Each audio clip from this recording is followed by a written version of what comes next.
In the early days of the Operation Allies Welcome is what the U.S.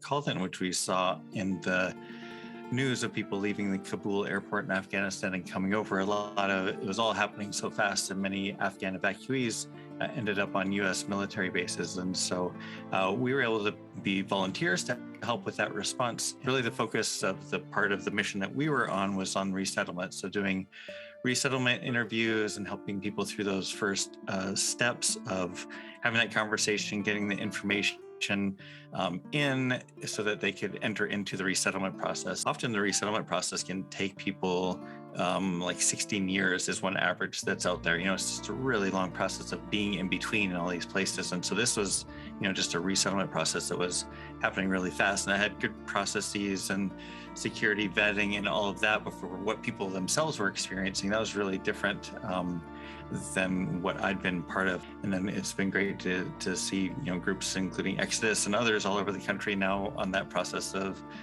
welcoming these families into communities. It's great that there are so many people in the country that are stepping up to be part of that long-term marathon of welcoming that's needed.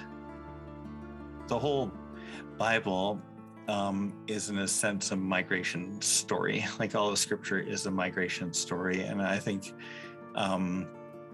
as we do this work, it's not sort of a side story of Scripture, but people being on the move and God being on the move and people being vulnerable and needing welcome, is a core to this story. And when we step into a refugee story, we're stepping into God's story.